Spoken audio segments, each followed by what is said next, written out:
हाँ, real mist of India आनुकूल्य अनुष्ठित प्रातःकाल उपासना उपस्थित प्रत्येक परित्राणकर्ता शीघ्र आसुथिबा प्रभु जीशु ख्रीष्ट नाम मु नमस्कार जनाए समस्त नमस्कार समस्त प्रेज द लॉर्ड एवं आज प्रातःकाल उपासना को आपण मान को स्वागत करुअछि।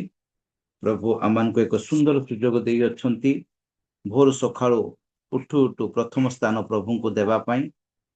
तेबे आज उपासना आरंभ करने पूर्वर मु आपण मान को अनुरोध करुअछि यदि आपण माने ठीक स्थान रे बसी अछंती कंफर्टेबल जगह रे अछंती प्रभुंकर गौरव निमंती परस्पर को उत्साहित करने निमंती आपण माने वीडियो ऑन करके बसी पारिबे। आसंतु आमने उपासना आरंभ करिबा। ता पूर्व मु धन्यवाद दउछि प्रभुंक दासी को प्रेमांगिनी कर एवं तांको सहित अनेक प्रभुंकर दासदासी माने मिसिकी बोझर सहित समस्त विषय ने प्रार्थना करियछंती। प्रभु समस्त प्रार्थना को श्रवण करियछंती एवं उत्तर मध्य देयछंती। प्रभु आपण मान को आमे समस्त को आशीर्वाद करंतो। आसंतु आमने मार्क पुस्तक तार 1 अध्याय तार 35 पदरु मु 39 पद पर्यंत पठन करिबी।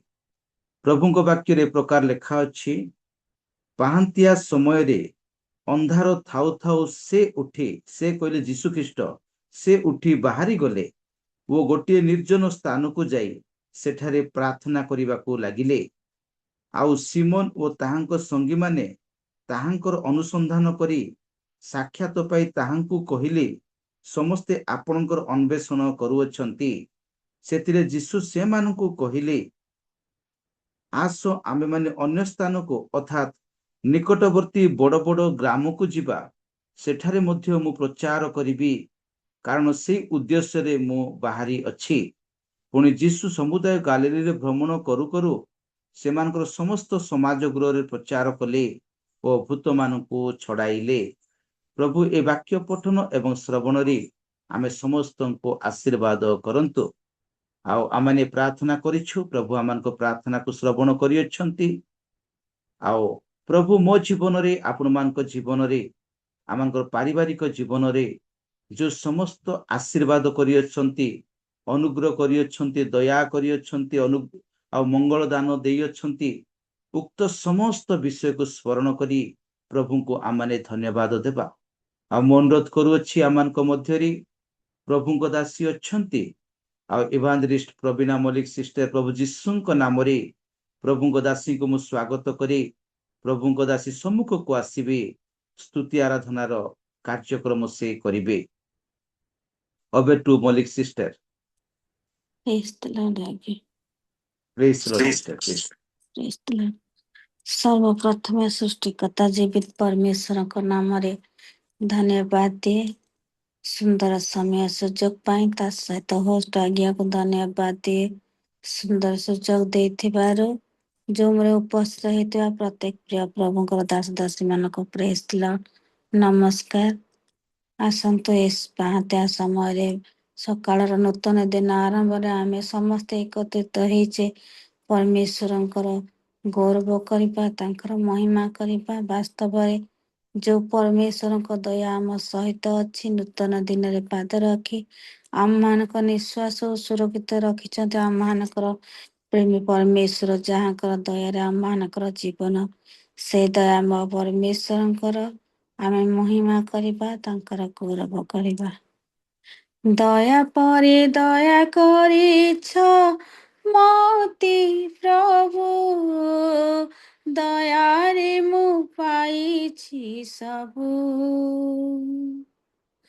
दया परे दया करिछ मति प्रभु, दयारे मु पाइछि सबु। क्षमा परे क्षमा करिछ मति जीशु, क्षमारे मु लभिछि सबु। हे जीशु तुम दया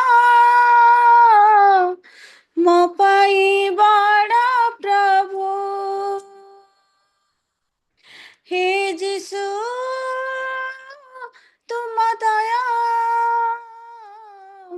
ମୋ ପାଇଁ ବଡ଼ ପ୍ରଭୁ, ମୋ ପାଇଁ ବଡ଼ ପ୍ରଭୁ, ମୋ ପ୍ରତିନିଧି ଥାଉ। ଦୟା ପରେ ଦୟା କରିଛ ମତି ପ୍ରଭୁ, ଦୟାରେ ମୁଁ ପାଇଛି ସବୁ। କ୍ଷମା ପରେ କ୍ଷମା କରିଛ ମତି ଯିଶୁ, କ୍ଷମାରେ ମୁଁ ଲଭିଛି ସବୁ। ପ୍ରତି ମୁହୂର୍ତ୍ତେ ତୁମ ଦୟା ମୋ ପ୍ରତି ନୂଆ ନୂଆ, ଯିବେ ଖୋଜି ତୁମ କରୁଣା, କରିନ କେବେ ଊଣା। ପ୍ରତି ମୁହୂର୍ତ୍ତେ ତୁମ ଦୟା ମୋ ପ୍ରତି ନୂଆ ନୂଆ, ଯିବେ ଖୋଜି ତୁମ କରୁଣା, କରିନ କେବେ ଊଣା। ନହିବ କେବେ ଶେଷ ତୁମରି ସେ କରୁଣା, ନହିବ କେବେ ଶେଷ ତୁମରି ସେ କରୁଣା। ପ୍ରଭୁ ତୁମରି ସେ କରୁଣା, ଯିଶୁ ତୁମରି ସେ କରୁଣା। ଦୟା ପରେ ଦୟା କରିଛ ମତେ ପ୍ରଭୁ, ଦୟାରେ ମୁଁ ପାଇଛି ସବୁ। କ୍ଷମା ପରେ କ୍ଷମା କରିଛ ମତେ ପ୍ରଭୁ, କ୍ଷମାରେ ମୁଁ ଲଭିଛି ସବୁ। ତୁମରି ମଙ୍ଗଳ ଦୟା ମୋ ସଙ୍ଗେ ନିତି ରହୁ, ତୁମରି ଅମୃତ ଆଶିଷ ମୋ ପ୍ରତି ସଙ୍ଗେ ଥାଉ। ତୁମରି ମଙ୍ଗଳ ଦୟା ମୋ ସଙ୍ଗେ ନିତି ରହୁ, ତୁମରି ଅମୃତ ଆଶିଷ ମୋ ପ୍ରତି ସଦା ଥାଉ। ସର୍ବଦା ମସ୍ତ ତୁମରି ସ୍ତୁତି କରୁ, ସର୍ବଦା ମସ୍ତ ତୁମରି ସ୍ତୁତି କରୁ। ପ୍ରଭୁ ତୁମରି ସ୍ତୁତି କରୁ, ଯିଶୁ ତୁମରି ସ୍ତୁତି କରୁ। ଦୟା ପରେ ଦୟା କରିଛ ମତେ ପ୍ରଭୁ, ଦୟାରେ ମୁଁ ପାଇଛି ସବୁ। କ୍ଷମା ପରେ କ୍ଷମା କରିଛ ମତେ ଯିଶୁ, କ୍ଷମାରେ ମୁଁ ଲଭିଛି ସବୁ। ଦୟାରେ ମୁଁ ପାଇଛି ପ୍ରଭୁ, କ୍ଷମାରେ ମୁଁ ଲଭିଛି ପ୍ରଭୁ। ବାସ୍ତବରେ ଆମମାନଙ୍କ ପରମେଶ୍ୱର ସିଏ ଅତି କ୍ଷମାମୟ ପ୍ରଭୁ ଅଟନ୍ତି। ସେ ଆମମାନଙ୍କୁ ସେଇ ପ୍ରେମ କରିଥିବାରୁ, ତାହାଙ୍କର ଦୟା ଆମ ପ୍ରତି ଥିବାରୁ ସେ ଆମମାନଙ୍କୁ ପ୍ରତି ମୁହୂର୍ତ୍ତରେ ଅନେକ ମଙ୍ଗଳ ଦାନ ପ୍ରଚୁର କରିବା ପରମେଶ୍ୱର ଅଟନ୍ତି। ତାହାଙ୍କର ମଙ୍ଗଳଦାନ ଦ୍ୱାରା ଆମମାନଙ୍କର ଏଇ ଜୀବନ ସେଇ ପରମେଶ୍ୱର କେବଳ ଆମମାନେ ଯୋଉ ପରମେଶ୍ୱର ଏତେ ପ୍ରେମ କରନ୍ତି, ଏତେ ପ୍ରଚୁର ମଙ୍ଗଳଦାନ ଆମମାନଙ୍କର ଜୀବନରେ ପ୍ରତ୍ୟେକ ଦିନ ଭରିଦେବା ପରମେଶ୍ୱରଙ୍କର ଆମମାନେ ମହିମା କରିବା, ତାହାଙ୍କର ଗୌରବ କରିବା। ସେ ଆମ ପାଖରେ କିଛି ବି ଚାହାନ୍ତିନି, କେବଳ ଆମମାନଙ୍କର ହୃଦୟରୁ ପ୍ରଶଂସା ଚାହାନ୍ତି। ଆମମାନେ ତାହାଙ୍କର ରାଜାଧିରାଜଙ୍କର ପ୍ରଶଂସା କରିବା। ଆସ ଆମମାନେ ଆଉ ଏକ ଗୀତ ଗାଇ ତାଙ୍କର ମହିମା କରିବା। ମନ ପରି ପ୍ରଭୁ ମନଟିଏ ଦିଅ, ଭଜିବି ତୁମ ଚରଣୀ। ଛାତି ତଳେ ପ୍ରଭୁ ହୃଦୟଟିଏ ଦିଅ, ଜପୁଥିବି ତୁମ ନାମ। ମୁଁ ଦିନହୀନ ପାପୀ ମୁଁ ଅଙ୍କିଚନ, ମୁଁ ଦିନହୀନ ପାପୀ ମୁଁ ଅଙ୍କିଚନ। ମନ ପରି ପ୍ରଭୁ ମନଟିଏ ଦିଅ, ଭଜିବି ତୁମ ଚରଣୀ। ଛାତି ତଳେ ପ୍ରଭୁ ହୃଦୟଟିଏ ଦିଅ, ଜପୁଥିବି ତୁମ ନାମ। ଜପୁଥିବି ତୁମ ନାମ। ଦାଉଦକୁ ପ୍ରଭୁ କଲ ମହାରାଜା, ସଲୋମନକୁ ମହାଜ୍ଞାନୀ। ଅବ୍ରାହମକୁ କଲ ଆଦି ପିତା, ଇଷ୍ଟରକୁ ମହାରାଣୀ।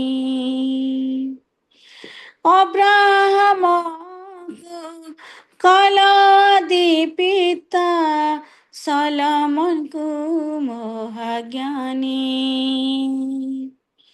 ଅବ୍ରାହମକୁ କଲ ଆଦି ପିତା, ଇଷ୍ଟରକୁ ମହାରାଣୀ। ହେ ସଦାପ୍ରଭୁ ଶୁଣ ମୋ ନିବେଦନ, ହେ ସଦାପ୍ରଭୁ ଶୁଣ ମୋ ନିବେଦନ। ମନ ପରି ପ୍ରଭୁ ମନଟିଏ ଦିଅ, ଭଜିବି ତୁମ ଚରଣୀ। ଛାତି ତଳେ ପ୍ରଭୁ ହୃଦୟଟିଏ ଦିଅ, ଜପୁଥିବି ତୁମ ନାମ। ଭାଙ୍ଗି ଯାଇଅଛି ହୃଦୟ ମୋହର, ପାପରେ ପଡ଼ିଛି ମୋ ମନ। ତୁମେ ପ୍ରଭୁ ଅନାଦି ଅନନ୍ତ, ପଥ ସତ୍ୟ ଓ ଜୀବନ। ଭାଙ୍ଗି ଯାଇଅଛି ହୃଦୟ ମୋହର, ପାପେ ପଡ଼ିଛି ମୋ ମନ। ତୁମେ ପ୍ରଭୁ ଅନାଦି ଅନନ୍ତ, ପଥ ସତ୍ୟ ଓ ଜୀବନ। ନିଅ ପ୍ରଭୁ କଢ଼ାଇ, ପାଇବି ପରିତ୍ରାଣ।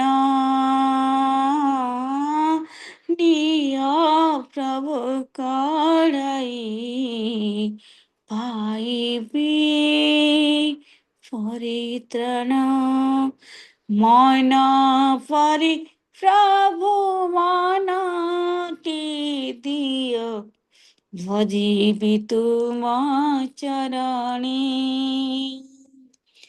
छाती तले प्रभु हृदयटी दियो जपुथिबी तुम नाम जपुथिबी तुम नाम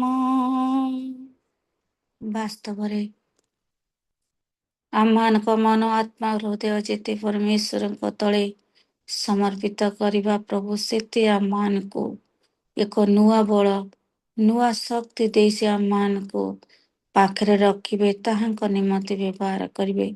ତେଣୁକରି ଆସ ଏହି ପ୍ରାତଃ ସମୟରେ ସମ୍ପୂର୍ଣ୍ଣ ଭାବରେ ନିଜର ହୃଦୟକୁ ଖୋଲିଦେବା ନମ୍ରତା ସହିତ ଭୟର ସହିତ ପ୍ରଭୁଙ୍କ ଉପସ୍ଥିତିରେ ଆମମାନେ ନିଜକୁ ହଜେଇବା ତାହାଙ୍କର ସେଇ କୃଷ୍ୟକୁ ଆମମାନେ ମନେ ପକେଇବା କେତେ ପ୍ରେମ ସେ ଆମମାନଙ୍କୁ କରିଅଛନ୍ତି ତାହାଙ୍କ ପବିତ୍ର ରକ୍ତ ଦ୍ୱାରା ସେ ଆମମାନଙ୍କର ପ୍ରତିଟି ଜାଗାରୁ ପାପ ଧୋଇ ନେଇଯାଇଅଛନ୍ତି।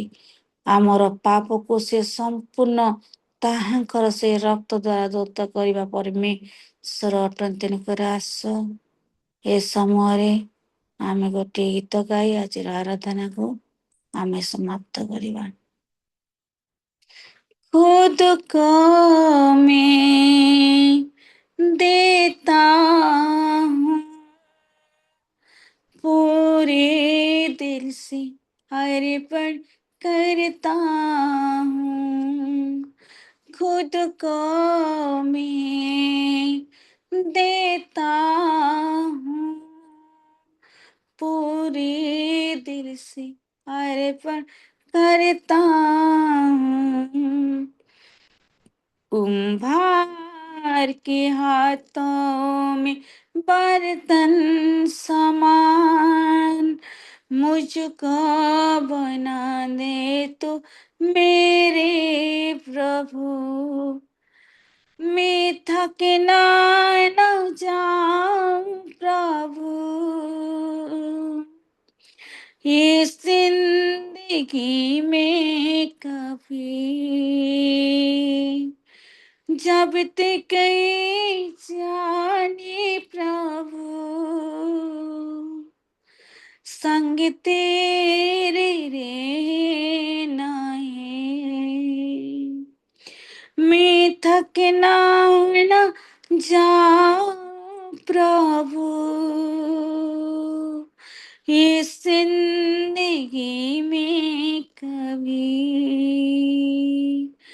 जब तक जाने प्रभु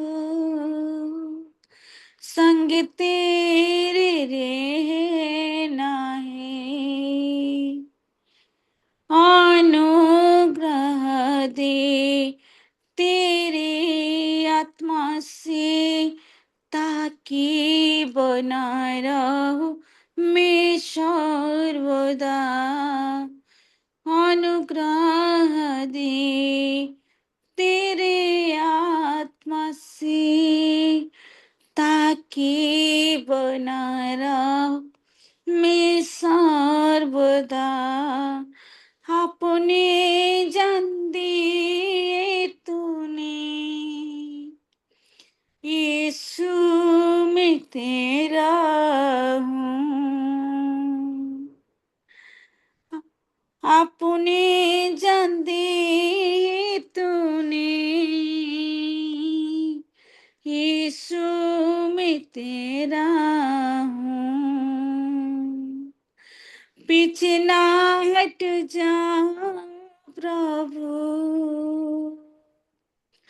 ये समते प्रभु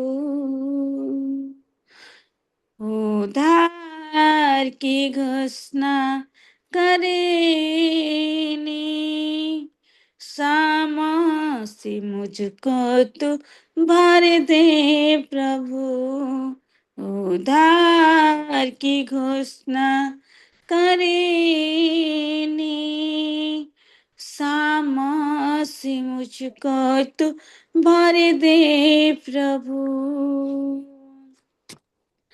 वचनों में स्थिर रहूं मैं,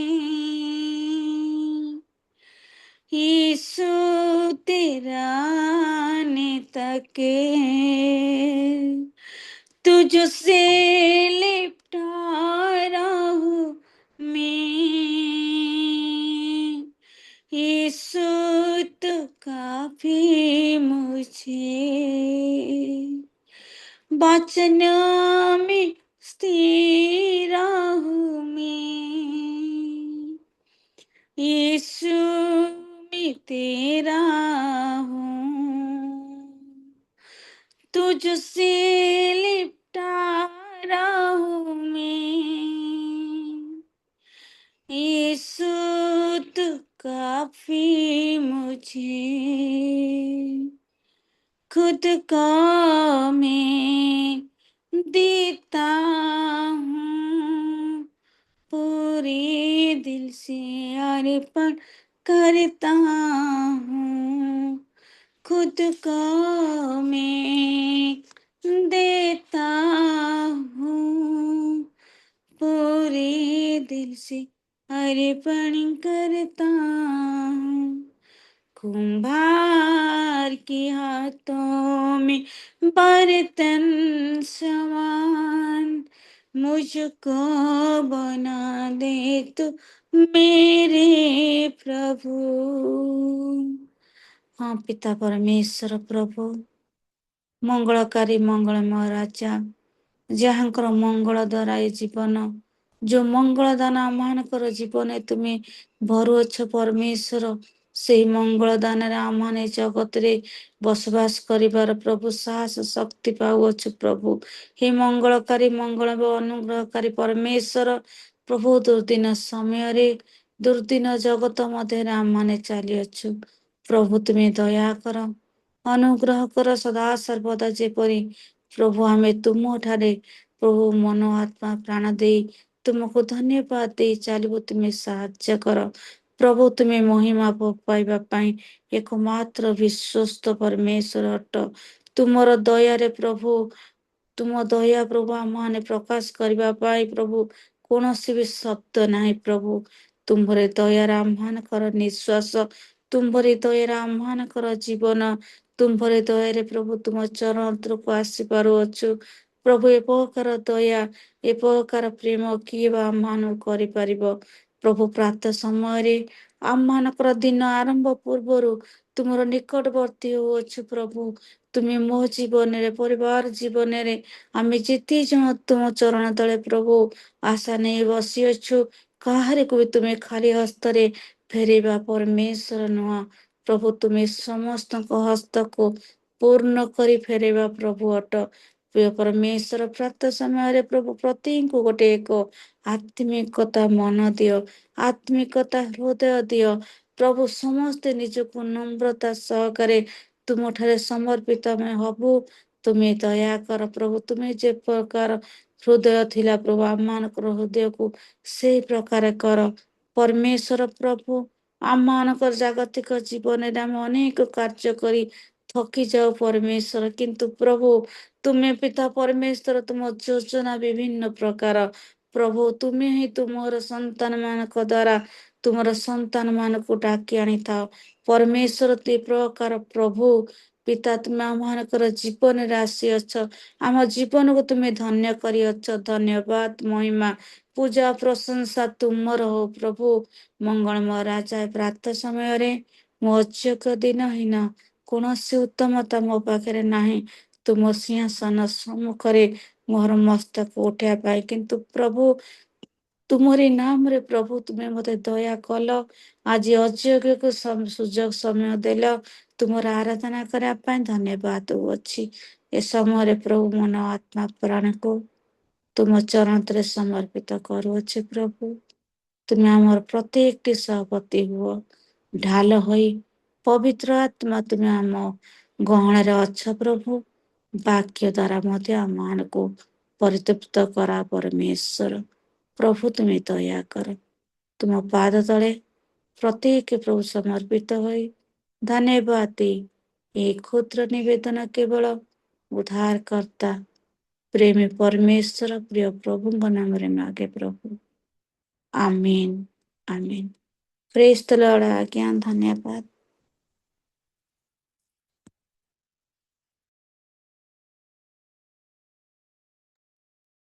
बहुत धन्यवाद सिस्टर, बहुत सुंदर भाव आपण वर्शिप करियछंती, हृदय स्पर्शी गीत सब गान करियछंती। प्रभु आपन को आशीर्वाद करंतु एई भली जीवन शेष निश्वास पर्यंत किंबा प्रभुଙ୍କର द्वितीय आगमन पर्यंत प्रभु आपन को माइटी भाव रे व्यवहार करंतु। आसंतु एक उच्च करताल दे प्रभु को दासी इवांजेलिस्ट प्रवीणा मलिक सिस्टर को आमने धन्यवाद देबा।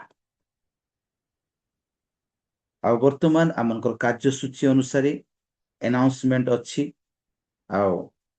आमनकर हृदय सार जॉइन करिसंती कि देखा जाउ नांती तो डीबी हृदय सार जॉइन करिसंती कि बिशप सार?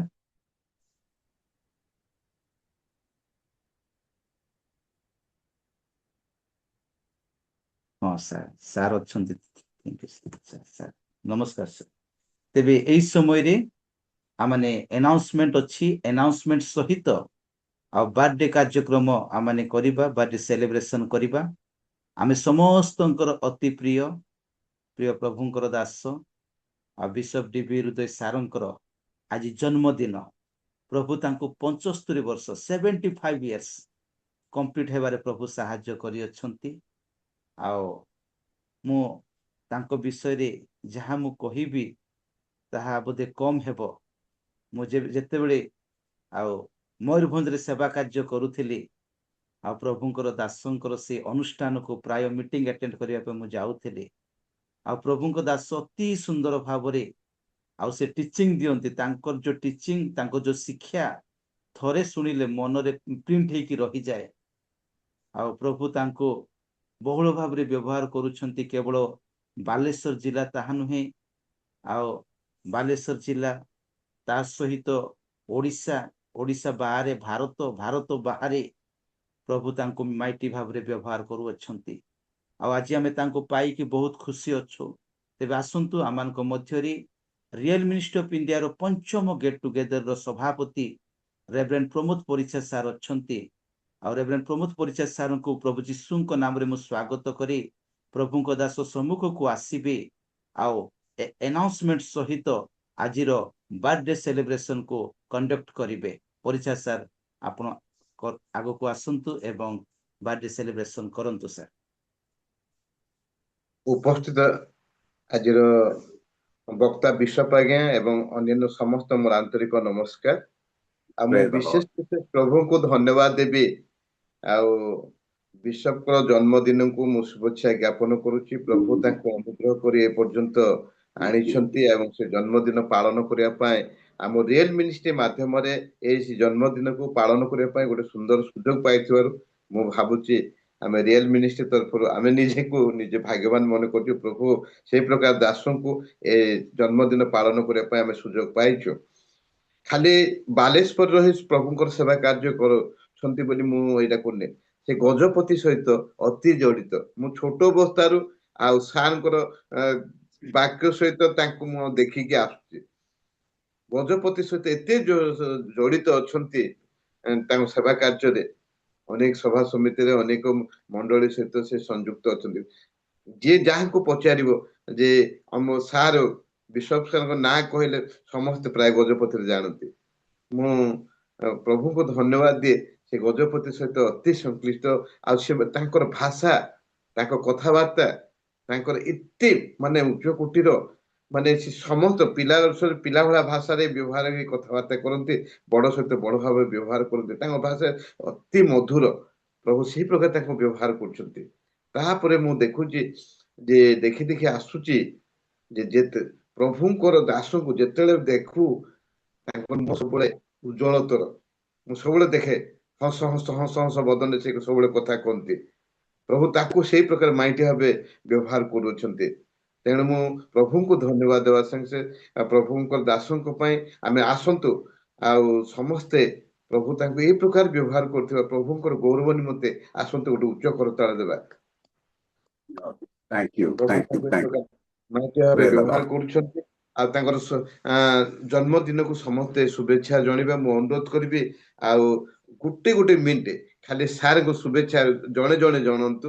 ଆଉ 3-4 ଜଣ ଜଣାନ୍ତୁ, ସମସ୍ତେ ତ ଆମେ କରିପାରିବାନି। ଆଉ ମୁଁ ଅନୁରୋଧ କରୁଛି, ଆଉ ମୁଁ ପ୍ରଥମେ ଜଣାଉଛି sir happy birthday Bishop sir. Thank you ବହୁତ ଧନ୍ୟବାଦ। ଏଇ ପ୍ରକାର ସୁଖମୟ ଆନନ୍ଦମୟ ପ୍ରଭୁରେ ରହି ଜୀବନ ଯାପନ କରି ଆସୁଛନ୍ତି, ଆଉ ଆଗାମୀ ଦିନ ମଧ୍ୟ କରନ୍ତୁ। ଆଉ ହୋଷ୍ଟ ଆଜ୍ଞା ଆପଣ ଧନ୍ୟବାଦ। ପଦେ ସମସ୍ତେ କୁହନ୍ତୁ ଯେ ମାନେ ନମସ୍କାର ବିଶପ ଆଜ୍ଞା। ନମସ୍କାର, ପ୍ରେଜ୍ ଦ ଲର୍ଡ, ନମସ୍କାର। ଲମ୍ବା କରନ୍ତୁ ନା, ପଦେ କୁହନ୍ତୁ।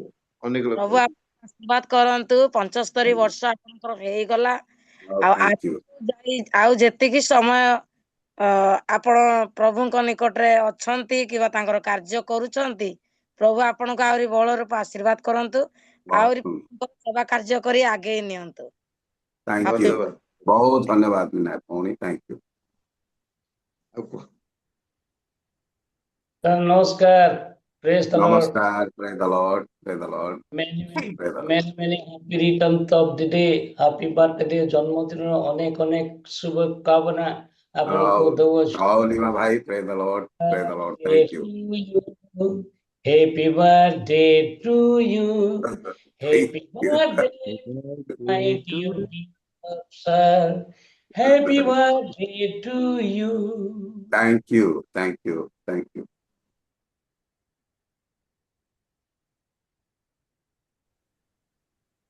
ଆଉ କିଏ କହିବାର ଅଛି? ସାର୍ ନମସ୍ତେ, ସମସ୍ତଙ୍କୁ ନମସ୍କାର। ନମସ୍କାର। ଆଜ୍ଞା ହ୍ୟାପି ବାର୍ଥଡେ ଆପଣଙ୍କୁ, ଜନ୍ମଦିନ ଶୁଭେଚ୍ଛା ପ୍ରଭୁ। Praise the Lord, praise the Lord. Thank you. Rahul ଆଜ୍ଞା ନମସ୍କାର ସାର୍, ନମସ୍କାର ସାର୍, ନମସ୍କାର। ମୁଁ ମାଲ୍ୟବା ଜେନାବାବୁ ସାର୍, ଆପଣଙ୍କର ଜନ୍ମଦିନର କହିବେ ଭିଡିଓ ଅନ୍ କରି ବହୁତ କୁହନ୍ତୁ। ଶୁଭେଚ୍ଛା। ତେଣୁ ଆଜ୍ଞା ଯୋଉ କହୁଥିଲେ ସଭାପତି ଆଜ୍ଞା, ସେ ନୁହନ୍ତି। ମୁଁ ଜାଣିଛି ଜଣେ ଗଜପତିର ଜଣେ ପ୍ରଭୁଙ୍କ ଦାସ ବୋଲି ମୁଁ ଆପଣଙ୍କୁ ମୋ ପରିଚୟ ନେଇଛି। ଆମ ଗଜପତିର ସମସ୍ତେ ଅଧିକ ଲୋକ ମଧ୍ୟ ଗଜପତି ବୋଲି ଆଗରୁ ଜାଣିଥିଲେ, କିନ୍ତୁ ପରେ ଜାଣିଲୁ ଯେ ସାର୍ ବାଲେଶ୍ୱର, କିନ୍ତୁ ଆପଣଙ୍କର ଗଜପତି। ସବୁବେଳେ ଆମେ ଗଜପତି ବୋଲି ହିଁ ଭାବୁ ସାର୍। ଯାହା ଆଜି ଜନ୍ମଦିନରେ ଆମେ ଏତେ ବର୍ଷ ଆମେ ଆଜି ଗଜପତି ହିସାବରେ ଆମେ ଜନ୍ମ ଉତ୍ସବ ପ୍ରତିପାଳନ କରୁଛୁ। ଧନ୍ୟବାଦ, ନମସ୍କାର। ମୁଁ ମାଲ୍ୟବା ଡିକନ ପ୍ରବୀଣ ଜେନା କହୁଛି। Thank you. ରାହୁଲ ଆଜ୍ଞା ଜନ୍ମଦିନ ନମସ୍କାର ଆଜ୍ଞା।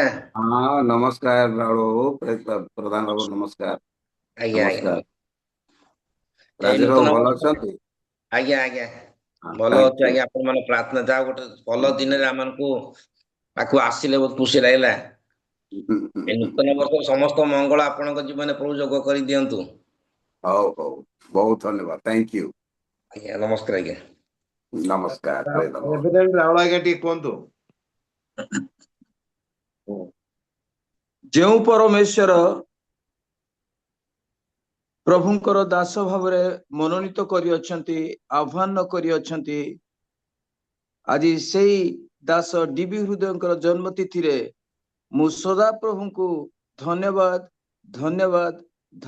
ଦେଉ ଡିବି ହୃଦୟ ମହାଶୟଙ୍କୁ ମୋର ଶୁଭେଚ୍ଛା ଜ୍ଞାପନ କରେ ଯେ ପରବର୍ତ୍ତୀ ସମୟ ତକ ପ୍ରଭୁରେ ଆଗେଇ ଯାଇ ବାକ୍ୟରେ ଆମମାନଙ୍କୁ ବଢାଇ ନେଇ ଆଶୀର୍ବାଦର ପାତ୍ର କରିବା ପାଇଁ ନିବେଦନ ଏବଂ ଶୁଭେଚ୍ଛା। ଧନ୍ୟବାଦ। ନମସ୍କାର, ଥ୍ୟାଙ୍କ ୟୁ।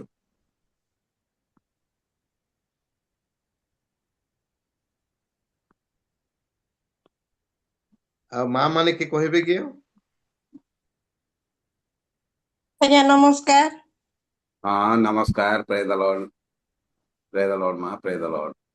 ପ୍ରେଜ୍ ଦ ଲର୍ଡ। ପ୍ରଭୁ Thank you. 75 ବର୍ଷ ପର୍ଯ୍ୟନ୍ତ ସୁରକ୍ଷା କରି ରଖିଛନ୍ତି। ପ୍ରଭୁଙ୍କ ଠାରୁ ନିବେଦନ କରି ଆପଣଙ୍କୁ ଦୀର୍ଘାୟୁ ଦିଅନ୍ତୁ, ପୋକ କେଶ ଦିଅନ୍ତୁ, ପ୍ରଭୁଙ୍କ ପାଇଁ ବ୍ୟବହାର କରନ୍ତୁ। ଆପଣଙ୍କୁ ଦେଖି ଆମେ ଉତ୍ସାହିତ ହୋଇ ଆପଣଙ୍କର ବାକ୍ୟ ଶୁଣି ଆମେ ଆତ୍ମିକରେ ବଢିବାକୁ ପାରିବୁ। ସେଥିପାଇଁ ପ୍ରଭୁ ସେହି ସମସ୍ତ ଆଶୀର୍ବାଦ ଆମମାନଙ୍କୁ ଆପଣଙ୍କୁ ପ୍ରଦାନ କରନ୍ତୁ। ହ୍ୟାପି ବାର୍ଥଡେ ଟୁ ଆଜ୍ଞା ଧନ୍ୟବାଦ। ନମସ୍କାର ନମସ୍କାର ନମସ୍କାର। ଯେଉଁମାନେ ବାର୍ଥଡେ ସେଲିବ୍ରେସନରେ ଅଂଶଗ୍ରହଣ କରିଛନ୍ତି ସମସ୍ତଙ୍କୁ ଧନ୍ୟବାଦ। ଆଉ ଆମମାନଙ୍କର ତ ଆଗରୁ ଆମେ ଜାଣିଥିଲେ ଗୋଟେ ପୋଷ୍ଟଙ୍କ ଘରେ ଗୋଟେ କେକ୍ ହେଲେ ରଖି କାଟିଥାନ୍ତୁ, ଆମେ ତ ସେତିକି କରିପାରୁନୁ, କିନ୍ତୁ ଆମେ ପ୍ରଭୁଙ୍କ ଠାରେ ଏତିକି ପ୍ରାର୍ଥନା କରୁଛୁ ଆଉ ସମସ୍ତଙ୍କୁ ତାଙ୍କର ସେ ବାକ୍ୟ ରୂପ କେକ୍ ଆମ ସମସ୍ତଙ୍କୁ ଖୁଇବେ। ଆଜ୍ଞା ଆଜି ଆସିଛନ୍ତି ତାଙ୍କ ଜନ୍ମଦିନରେ, ସେ କେକ୍ ଆମେ ଖାଉନେ, ବାକ୍ୟ ରୂପ କେକ୍ ଆମ ସମସ୍ତଙ୍କୁ ଖୁଇବେ। ଆଉ ବର୍ତ୍ତମାନ ଆମେ ଏତିକି ବନ୍ଦ କରୁଛୁ, ମୁଁ ହୋଷ୍ଟଙ୍କର ସମର୍ପଣ କରୁଛି ଆଉ ଅବଶିଷ୍ଟ କାର୍ଯ୍ୟ ସେ କରିବେ। ପରିଚୟ ସାର୍, ବହୁତ ଧନ୍ୟବାଦ। ଆପଣ ବାର୍ଥଡେ ସେଲିବ୍ରେସନ କୁ ଆପଣ କଣ୍ଡକ୍ଟ କରି ଅଛନ୍ତି। ପ୍ରଭୁ ଆପଣଙ୍କୁ ଆଶୀର୍ବାଦ କରନ୍ତୁ। ଆଉ many many happy returns of the day dear Bishop sir। Okay, thank you praise the Lord କର ଭାଇ, praise the Lord। ବହୁତ ସାର୍ଙ୍କୁ ବହୁତ ଭଲ ପାଏ, ତାଙ୍କ ଶିକ୍ଷାଙ୍କୁ ଆହୁରି ଅଧିକ ଭଲ ପାଏ। ଆଉ ଏଇଭଳିଆ ଶିକ୍ଷା ସେ ଦିଅନ୍ତି, ହୃଦୟରେ ଆମମାନଙ୍କର ସ୍ପର୍ଶ ହେଇଯାଏ, ରହିଯାଏ। ଆଉ ଯେତେବେଳେ 2000 ସାଲରେ ମୁଁ ସେବା କାର୍ଯ୍ୟ ବାହାରିଲି, ସେତେବେଳେ ମୋତେ 16 ବର୍ଷ ହଉଥିଲା। ତେବେଠାରୁ 2000 ସାଲ ଠାରୁ 2020 ପର୍ଯ୍ୟନ୍ତ ବିଶପ କହିଲେ ଗୋଟିଏ ନାଁ ହିଁ ମୁଁ ଶୁଣୁଥିଲି, ବିଶପ ଡିବି ହୃଦୟ ସାର୍। ଏବେ ତ ଗଣ୍ଡା ଗଣ୍ଡା ମାନେ ଦେଖିବାକୁ ପାରୁଛ, କେବଳ ଗୋଟିଏ ନା, ଗୋଟିଏ ବିଶପର ବିଷୟ ହିଁ ମୁଁ ଶୁଣୁଥିଲି। ଆଉ ଯେତେବେଳେ ମୟୂରଭଞ୍ଜ ପଟ ମଧ୍ୟ ମୁଁ ସେବା କାର୍ଯ୍ୟ କରିବା ପାଇଁ ଗଲି, 2010ରୁ 2015 ପର୍ଯ୍ୟନ୍ତ ମୟୂରଭଞ୍ଜରେ ଥିଲି, ବାରିପଦା ବାଙ୍ଗିରିପୋଷି ଏରିଆରେ। ଆଉ ସାର୍ ତାଙ୍କ ପାଳକ ମାନଙ୍କୁ ଏଇଭଳିଆ ସଜେଇ ଦେଇଛନ୍ତି, ଏଇଭଳିଆ ପ୍ରସ୍ତୁତ କରିଦେଇଛନ୍ତି, କେତେ ପବନ ଆସୁ କେତେ ଝଡ଼ ଆସୁ ଏମିତି ଟଳିବେ ନାହିଁ। ଏତେ ଷ୍ଟ୍ରଙ୍ଗ, ଏତେ ମଜବୁତ ସେବା କାର୍ଯ୍ୟରେ। ମୁଁ ସେମାନଙ୍କ ସହିତ ମିଶିକି ମଧ୍ୟ ସେବା କାର୍ଯ୍ୟ କରିଛି। ଆଜି ସାରଙ୍କର ଜନ୍ମଦିନ ପାଳନ କରିବା ପାଇଁ ଆମମାନଙ୍କୁ ଏକ ସୁବର୍ଣ୍ଣ ସୁଯୋଗ ଆମେ ପାଇଅଛୁ। ସାରଙ୍କୁ ପାଇକି ମଧ୍ୟ ବହୁତ ସୁଯୋଗ ମାନେ ଭାଗ୍ୟବାନ ବୋଲି ମୁଁ ମନେ କରୁଅଛି। ବର୍ତ୍ତମାନ ସାର୍ ମଧ୍ୟ ବାଲେଶ୍ୱରରେ ନାହାନ୍ତି, ସମ୍ବଲପୁରରେ ଅଛନ୍ତି, ସେବା କାର୍ଯ୍ୟକୁ ଯାଇ ଅଛନ୍ତି। ତେଣୁ ମୁଁ ପୁଣି ଥରେ ସାର୍ଙ୍କୁ ମୁଁ ଧନ୍ୟବାଦ ଦଉଛି। ଆସନ୍ତୁ ଆମେ ସମସ୍ତେ ମିଳିମିଶିକି ଏକ ଉଚ୍ଚ କରତାଳ ଦେବା, ସାର୍ଙ୍କୁ ଧନ୍ୟବାଦ ମାନେ ଅର୍ପଣ କରିବା, ଶୁଭେଚ୍ଛା ମାନେ ଜଣେଇବା। Thank you। ଆଉ ବର୍ତ୍ତମାନ ସମୟ ରହିଛି, ଆଉ ବିଶେଷ କରି ଆଉ ମୁଁ ଅନୁରୋଧ କରି ଆମମାନଙ୍କ ମଧ୍ୟରେ ଆଉ ଅଛନ୍ତି ପ୍ରଭୁଙ୍କର ଦାସ, ଆମମାନଙ୍କର ଆଉ ରେଭରେଣ୍ଡ ସାମୁଏଲ ବେହେରା ସାର୍ ଅଛନ୍ତି। ରେଭରେଣ୍ଡ ସାମୁଏଲ ବେହେରା ସାର୍ ମତେ ଶୁଣି ପାରୁଛନ୍ତି sir? Reverend Samuel Behera sir ମତେ ଶୁଣି ପାରୁଛନ୍ତି?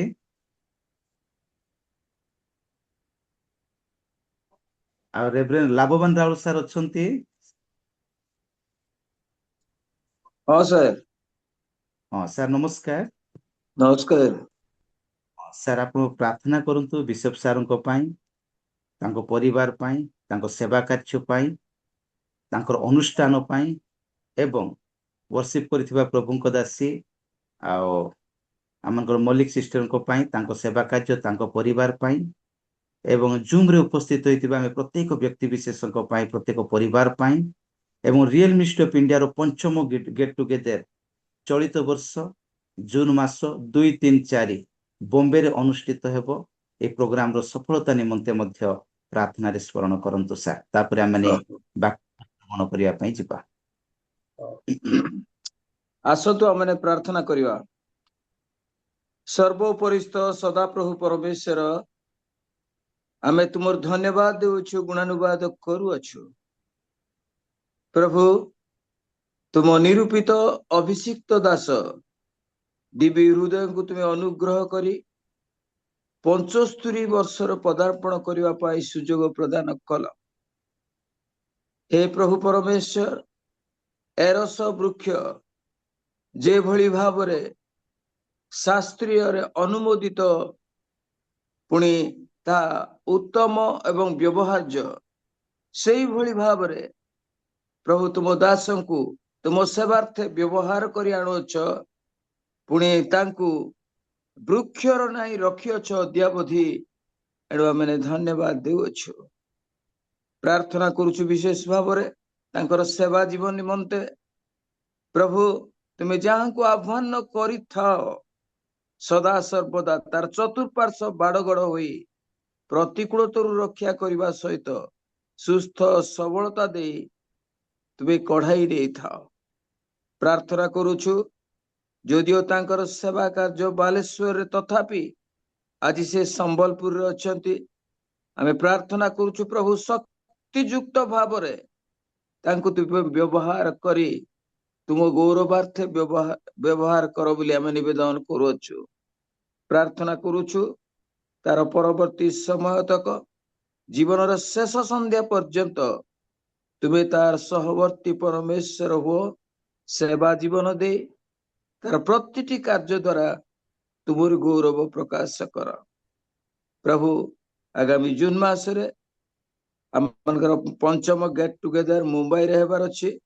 ପ୍ରଭୁ ସକଳ ଭାର ତୁମରେ ସମର୍ପଣ କରୁଅଛୁ। ପ୍ରଭୁ ତୁମେ ଆଶୀର୍ବାଦ ଯୁକ୍ତ କର। ପୁଣି ତୁମର ଗୌରବାର୍ଥେ ସେଠାକାର ଯୋଉ ପ୍ରଭୁ ଏକତ୍ରୀକରଣ ହେବ ତହିଁରେ ତୁମର ଗୌରବ ପ୍ରକାଶ କର।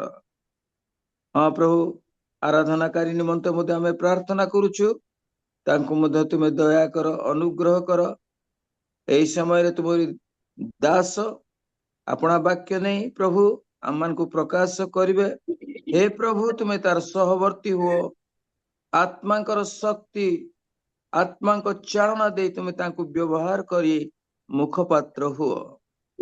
ଆଜି ଆମେ ଯେତେକ ସମବେତ ଅଛୁ ସମସ୍ତଙ୍କୁ ମଧ୍ୟ ତୁମେ ଆଶୀର୍ବାଦ କର। ପୁଣି ବିଶେଷ ଭାବରେ ହୋଷ୍ଟ ଏବଂ ତାଙ୍କର ପରିବାର ସକଳକୁ ଆଶୀର୍ବାଦ କର। ଯେତେକ ଲୋକ ଯୋଡି ହେଇଛୁ ଆମେ ମଧ୍ୟ ଆଜିର ଆଶୀର୍ବାଦର ଅଂଶୀ ହେବା ଏଥି ନିମନ୍ତେ ହିଁ ତୁମର କୃପା ପ୍ରକାଶ କର। ସମସ୍ତ ଗୌରବ ତୁମକୁ ଦେଇ ପ୍ରାର୍ଥନା ଯୀଶୁଙ୍କ ନାମରେ ମାଗୁଅଛୁ ପିତ। ଆମେନ୍। ଧନ୍ୟବାଦ ସାର୍, ଆପଣ ପ୍ରାର୍ଥନା କରିଅଛନ୍ତି। ବର୍ତ୍ତମାନ ଆଉ ବିଳମ୍ବ କରିବା ନାହିଁ, ପ୍ରଭୁଙ୍କର ସେ ମୁଖ ନିର୍ଗତ ଜୀବନ୍ତ ବାକ୍ୟକୁ ଆମେ ଶ୍ରବଣ କରିବା ପାଇଁ ଯିବା। ଯଦି ଆପଣମାନେ ଠିକ ଜାଗାରେ ବସିଛନ୍ତି, କମ୍ଫର୍ଟେବଲ ଜାଗାରେ ଅଛନ୍ତି, ପ୍ରଭୁଙ୍କୁ ଗୌରବ ଦେବା ନିମନ୍ତେ, ପରସ୍ପରକୁ ଉତ୍ସାହିତ କରିବା ନିମନ୍ତେ ଭିଡିଓ ଅନ୍ କରି ବସିପାରିବେ। ବର୍ତ୍ତମାନ ମୋ ପ୍ରଭୁଙ୍କର ଦାସଙ୍କୁ ମୁଁ ସ୍ୱାଗତ କରିବା ପାଇଁ ଚାହେଁ। ଆମମାନଙ୍କ ମଧ୍ୟରେ ସମସ୍ତଙ୍କର ପ୍ରିୟ ପ୍ରଭୁଙ୍କ ଦାସ ବିଶପ ଡିବି ହୃଦୟ ସାର୍ ଅଛନ୍ତି।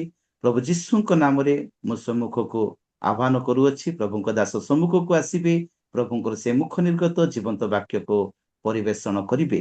ଆସନ୍ତୁ ଏକ ଉଚ୍ଚ କରତାଳ ଦେଇ ଆମମାନେ ପ୍ରଭୁଙ୍କ ଦାସଙ୍କୁ ଆମମାନେ ସ୍ୱାଗତ କରିବା। ଅବେଟୁ ଆଉ ବିଶପ ପ୍ରେ ଦ ଲର୍ଡ।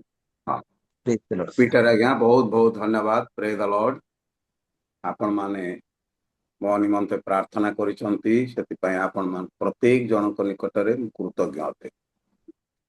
ପ୍ରଭୁ ତାଙ୍କର ଜୀବନ ଦେଇ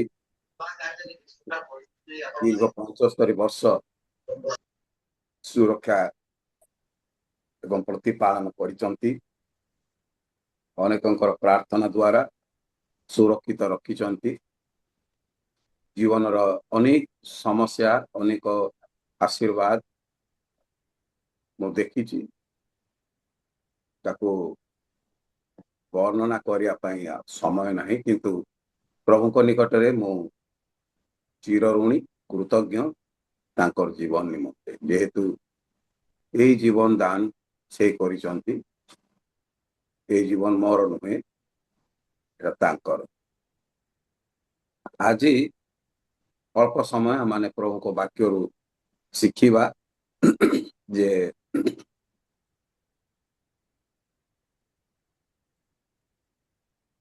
ଆଦମଙ୍କ ଠାରୁ ନୋହଙ୍କ ପର୍ଯ୍ୟନ୍ତ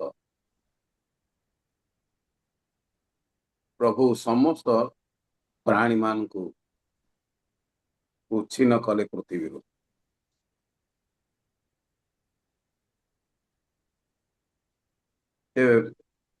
କାହିଁକି ଉଚ୍ଛିନ୍ନ କଲେ? ସାଧାରଣ ଭାବରେ ଆମେ ଏଇଟିକି ବିଚାର କରିବା, ତାଙ୍କୁ ଭଲ ଲାଗିଲା, ସେ ଶୋକ ପ୍ରକାଶ କଲେ। ତାମାନେ ଯେଉଁ ଉଦ୍ଦେଶ୍ୟରେ ଏବଂ ଯେଉଁ ଲକ୍ଷ୍ୟ ନେଇକି ପ୍ରଭୁ ଆପଣା ପ୍ରତିମୂର୍ତ୍ତି ଧାରଣ କରିବା ପାଇଁ ଆଦମକୁ ସୃଷ୍ଟି କଲେ, ଏ ମନୁଷ୍ୟ ସମାଜ ଈଶ୍ୱରଙ୍କ ପ୍ରତିମୂର୍ତ୍ତି ଧାରଣ କଲା ନାହିଁ। ସେଥିପାଇଁ ପ୍ରଭୁ ଶୋକ କଲେ, ଦୁଃଖ କଲେ ଏବଂ ସେଇ ସମାଜକୁ ସେ ସମ୍ପୂର୍ଣ୍ଣ ଭାବରେ ଲୋପ କଲେ। କିନ୍ତୁ ଚେତାବନୀ ଦେଇଥିଲେ ନୋହଙ୍କ ଦ୍ୱାରା ସେଇ ସମାଜକୁ, ସେଇ ଲୋକମାନଙ୍କୁ ସମସ୍ତଙ୍କୁ ସେ ଚେତାବନୀ ଦେଇଥିଲେ ଯେ ମନ ପରିବର୍ତ୍ତନ କର, ମନ ପରିବର୍ତ୍ତନ କର ଏବଂ ତୁମେ ଆସ, ଈଶ୍ୱରଙ୍କ ନିକଟକୁ ଫେରି ଆସ। ଲୋକମାନେ ବିଭିନ୍ନ ପ୍ରକାରର ଥଟ୍ଟା ପରିହାସ କରି ନୋହଙ୍କୁ ହତାଦର କଲେ। କିନ୍ତୁ ସେହି ସମୟରେ ସେତଙ୍କର ଯେଉଁ ପୁଅ ଥିଲେ ହନୋକ, ସେ ଗୋଟିଏ ବିଷୟ ଉଦ୍ଘାଟନ କରିଥିଲେ। ସେ କଣ ଉଦ୍ଘାଟନ କରିଥିଲେ କିଏ କହିପାରିବ କି? ହନୋକ କୋଉ ବିଷୟ ଉଦ୍ଘାଟନ କରିଥିଲେ? ସେ ସ୍ୱଦେହରେ ସ୍ୱର୍ଗକୁ ଯାଇଥିଲେ। ନା, ସେ ସ୍ୱଦେହରେ ଯାଇଥିଲେ, କିନ୍ତୁ କଣ ସେ ଉଦ୍ଘାଟନ କଲେ? ତାଙ୍କ ସମୟରେ ସେ କଣ ଗୋଟେ ଉଦ୍ଘାଟନ କରିଥିଲେ? ପରମେଶ୍ୱରଙ୍କ ସହିତ ଗମନାଗମନ କରିବା। ହଁ ହଁ, ଓକେ। ଆଦି ପୁସ୍ତକ 4 ଅଧ୍ୟାୟ 26 ପଦକୁ ଦେଖନ୍ତୁ। ସେ ଗୋଟେ ଉଦ୍ଘାଟନ କରିଛନ୍ତି, ଦେଖିବା। ଆଦି ପୁସ୍ତକ 4:24। ଯେବେ କଇନର ବଧର ପ୍ରତିଫଳ 7 ଗୁଣ ହୁଏ, ତେବେ ଲେମକର ପ୍ରତିଫଳ 24 ପଦ ପଢନ୍ତୁ। 26 ପଦ। 24 ତହିଁ ସେଥର ମଧ୍ୟ ଏକ ପୁତ୍ର ଜନ୍ମିଲା, ଆଉ ସେ ତାହାର ନାମ ଇନୋସ ଦେଲା। ଏହି ସମୟରେ ମନୁଷ୍ୟମାନେ ସଦାପ୍ରଭୁଙ୍କ ନାମରେ ପ୍ରାର୍ଥନା କରିବାକୁ ଲାଗିଲେ। ହଁ, କଣ ଉଦ୍ଘାଟନ କରିଥିଲେ? ପ୍ରାର୍ଥନା କରିବା। ପ୍ରାର୍ଥନା କରିବାକୁ ଉଦ୍ଘାଟନ କରିଥିଲେ। ତେବେ ଇଏ ପ୍ରାର୍ଥନା କରିବାର ସ୍ୱାଦଟା ସେ କେମିତି ପାଇବେ?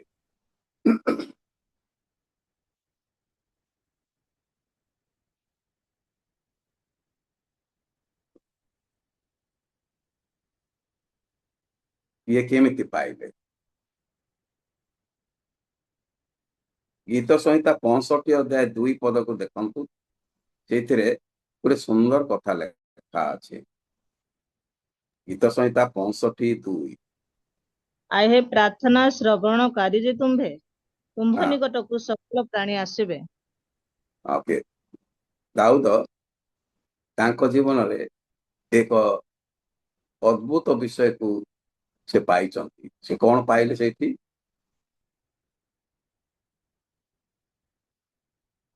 କାହାକୁ ପାଇଲେ? 65:2ରେ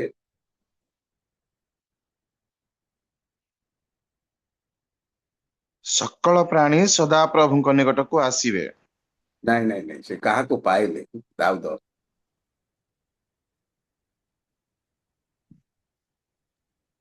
ପ୍ରାର୍ଥନା ଶ୍ରବଣକାରୀ ପରମେଶ୍ୱର। ହଁ, କଣ ଶ୍ରବଣକାରୀ? ପ୍ରାର୍ଥନା ଶ୍ରବଣକାରୀ। ପ୍ରାର୍ଥନା ଶ୍ରବଣକାରୀ। ସେ ଗୀତ ଶୁଣୁନାହାନ୍ତି, ବଂଶୀ ବାଦନ ଶୁଣୁନାହାନ୍ତି, ଗାରା ବାଦନ ଶୁଣୁନାହାନ୍ତି, ହାତ ତାଳି ଶୁଣୁନାହାନ୍ତି। ସେ ଶୁଣୁଛନ୍ତି କଣ? ପ୍ରାର୍ଥନା। ଏବେ ପ୍ରାର୍ଥନା ଶ୍ରବଣକାରୀ ଈଶ୍ୱରଙ୍କୁ ସେ ବିଶ୍ୱାସ କଲେ ଏବଂ ସେ ତାଙ୍କ ଜୀବନରେ ପାଇଛନ୍ତି। ଏବେ ହନୋକଙ୍କ ଠାରୁ ଦାଉଦଙ୍କ ପର୍ଯ୍ୟନ୍ତ ଅନେକ ଯୁଗ ବିତି ଯାଇଛି, ଅନେକ ପୁରୁଷ ବିତି ଯାଇଛନ୍ତି, କିନ୍ତୁ ପ୍ରାର୍ଥନା ଜଣେ ଉଦ୍ଘାଟନ କଲେ ଏବଂ ପ୍ରାର୍ଥନା ଶ୍ରବଣକାରୀ ଈଶ୍ୱରଙ୍କୁ ଅନେକ ଲୋକ ପରିଚୟ ପାଇଛନ୍ତି। ତା ଭିତରୁ ଦାଉଦ ପରିଚୟ ପାଇଛନ୍ତି ଏବଂ ସେ କହୁଛନ୍ତି ପ୍ରାର୍ଥନା ଶ୍ରବଣକାରୀ ଯେ ତୁମ୍ଭେ। କେତେ ଆନନ୍ଦର କଥା ଏବଂ କେତେ ସୁନ୍ଦର କଥା। प्रार्थना श्रवणकारी परमेश्वर को विश्वास करिया पूर्व प्रार्थना करने पूर्व ईश्वर अछंती बोली विश्वास करने को हम ईश्वर अछंती एब्रियो 11 अध्याय 6 पदरे प्रभु को निकट को आसीवा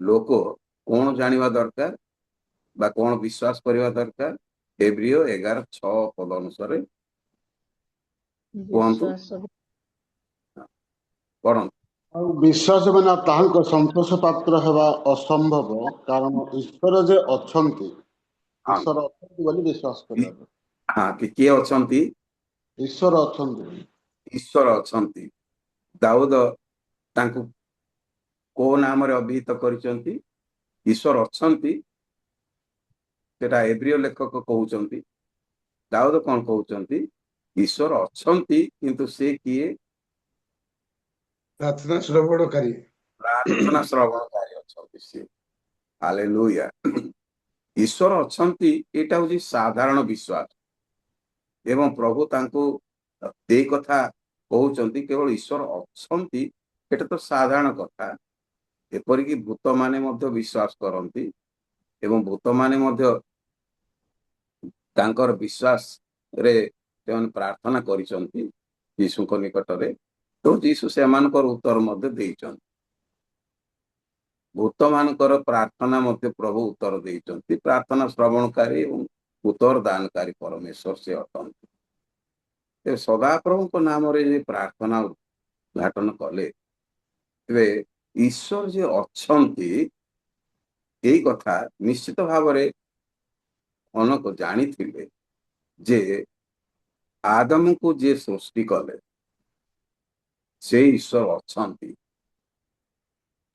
अछंती एवं से प्रार्थना श्रवणकारी परमेश्वर अटंती आज आमान को पाई ताहा गोटे सुंदर सुजोग आमाने ईश्वरंकर सृष्टि मनुष्य भाव रे तांकर प्रतिमूर्ति धारण करवा लोक आम तांकर इमेज बियरर्स आम तांकर इमेज बियर करिया पाई आमान को विश्वास निश्चित करने को से प्रार्थना श्रवणकारी परमेश्वर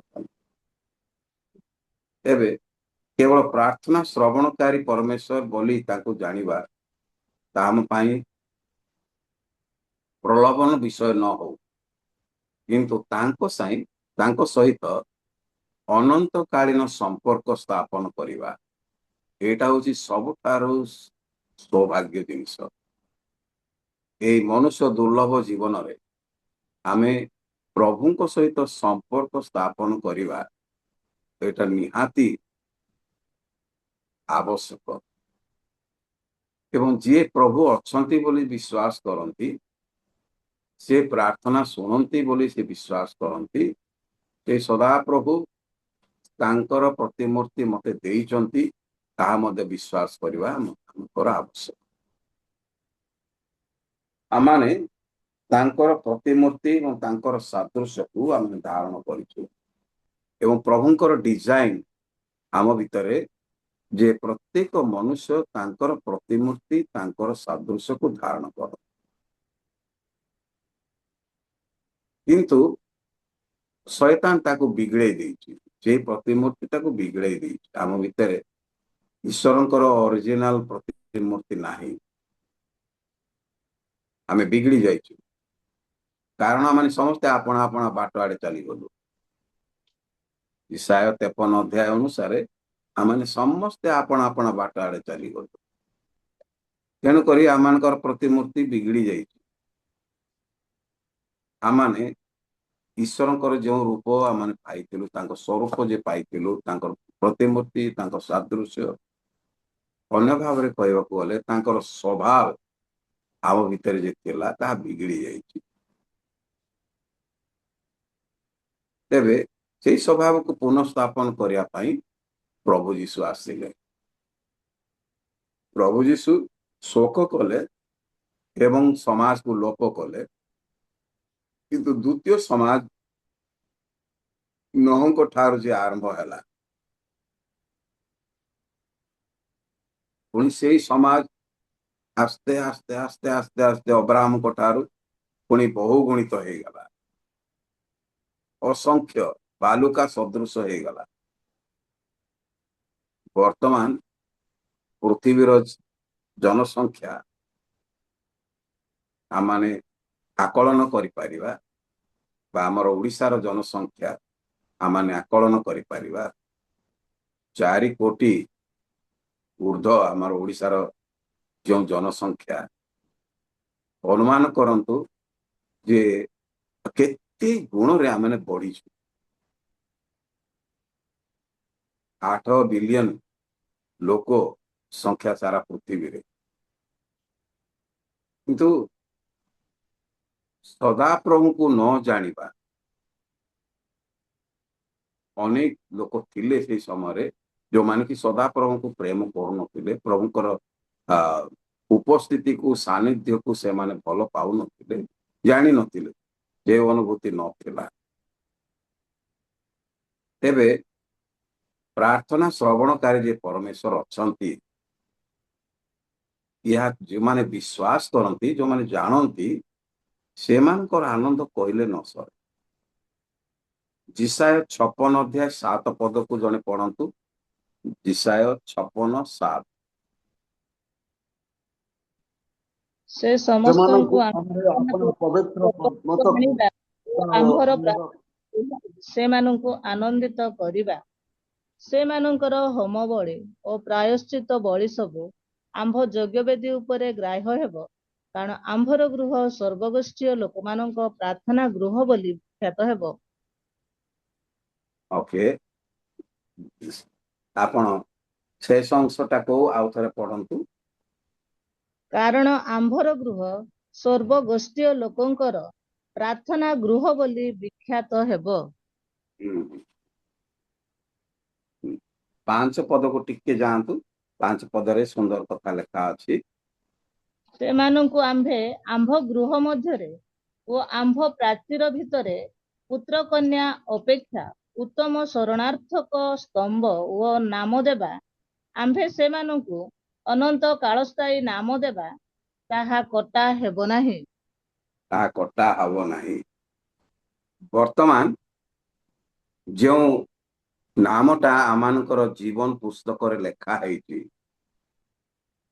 ତାହା କଟା ହେବ ନା କଟା ହେବ ନାହିଁ?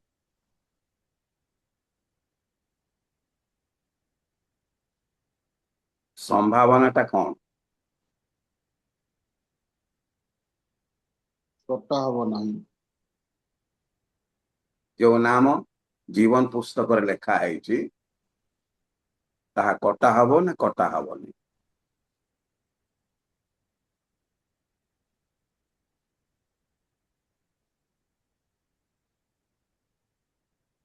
କଟା ହବ ନାହିଁ ବୋଲି ଲେଖା। कटा हबो नहीं। ओके ओके, मौसा जेपरी कहितिले विरक्त हेकी कहितिले मोर नाम काटी दियो। अर्थ से एमिति दाबी उपस्थापना करथिले प्रभु को पाखरे जे जदि तुम मो कथा सुनिबो नहीं, मो कथा अनुसार तुम काम करिबो, तले मो नामटा जीवन पुस्तक रु काटी दियो। तेबे जीवन पुस्तक रे जे नाम अछि,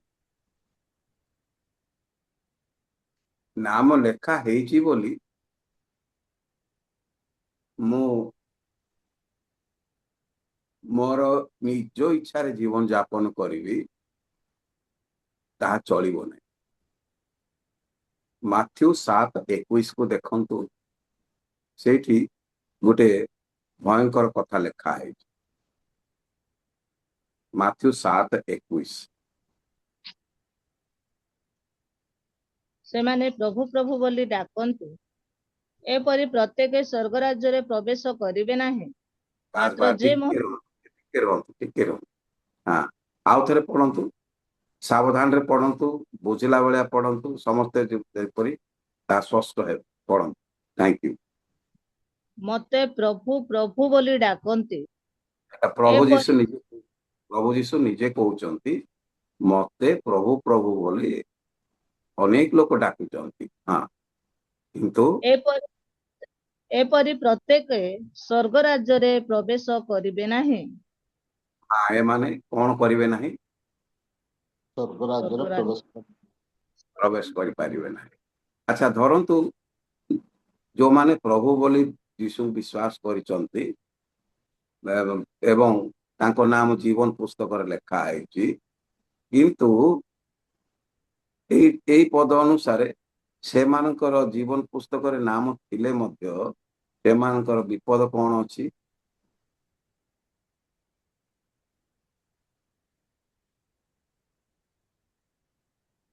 ସେମାନଙ୍କର ବିପଦ କଣ? କଟାଯିବ।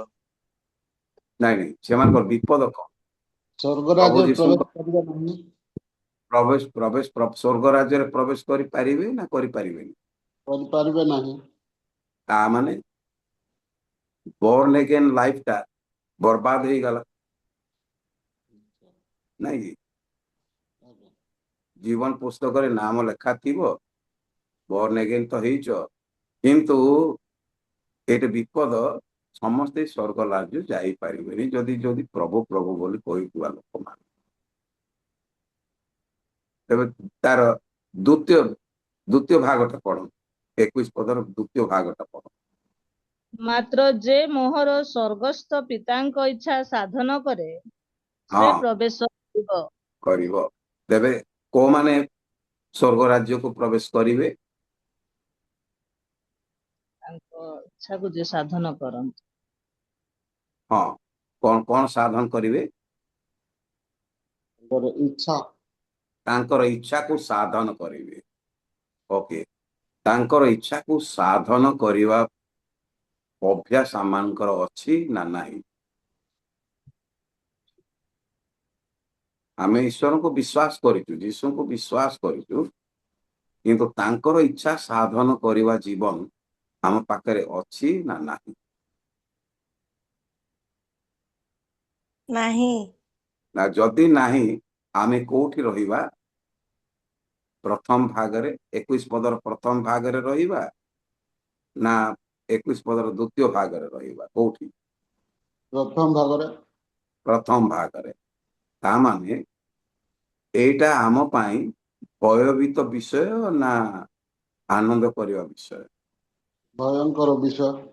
ଏଇଟା ଭୟଙ୍କର ବିଷୟ। ଏବେ ଭୟଙ୍କର ବିଷୟକୁ ଆମମାନେ କଣ ଏପର୍ଯ୍ୟନ୍ତ ବୁଝି ନାହୁଁ କି? ଏ ଭୟଙ୍କର ବିଷୟକୁ ଆମମାନେ ଭଲ ଭାବରେ ବୁଝି ନାହୁଁ କି ଯେ ମୁଁ ପ୍ରଭୁଙ୍କର ଆଗମନ ସମୟରେ ମୁଁ ପଛରେ ରହିଯିବି।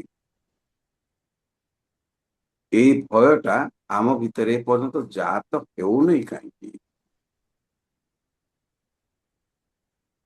ତେବେ ଆଜି ସକାଳେ ଆପଣମାନଙ୍କୁ ମୁଁ ଉତ୍ସାହିତ କରୁଅଛି ଯେ ଆମମାନେ ଏଇ ସ୍ତରର ଲୋକ, ଏଇ ମାଥ୍ୟୁ 7:21 କ ଭାଗର ଲୋକ ନ ହଉ, କିନ୍ତୁ ସେ ଦ୍ୱିତୀୟ ଭାଗ ଯେପରି ଆମେ ହେଇପାରିବା। କଲସିୟ ତାର 2:6 ପଦରେ ସେ ଦ୍ୱିତୀୟ ଭାଗ ଲୋକଙ୍କର ଲକ୍ଷଣ ଲେଖା ଅଛି। ଦେଖନ୍ତୁ, କଲସିୟ ତାର 2:6 ପଦ। ଅତଏବ ଖ୍ରୀଷ୍ଟ ଯୀଶୁଙ୍କୁ ପ୍ରଭୁ ବୋଲି ଯେପରି ଗ୍ରହଣ କରିଅଛ, ତଦନୁସାରେ ତାହାଙ୍କ ସହଭାଗିତାରେ ଆଚରଣ କର। ଓକେ, ତେବେ ଯୋଉମାନେ ମାଥ୍ୟୁ 7:21 ପ୍ରଭୁ ପ୍ରଭୁ ବୋଲି କହୁଛନ୍ତି, ଯଦି ପ୍ରଭୁଙ୍କୁ ଗ୍ରହଣ କରିଛ, ବିଶ୍ୱାସ କରିଛ, ତାହେଲେ ଦାୟିତ୍ୱଟା କଣ? କଲସିୟ 2:6 ଅନୁସାରେ ଦାୟିତ୍ୱଟା କଣ? ତାଙ୍କ ସହଭାଗିତାରେ ଆଚରଣ କର। କଣ ରଖିବାକୁ ହବ? ଆମକୁ ଦୃଢ ଭାବରେ କଣଟା ରଖିବାକୁ ହବ?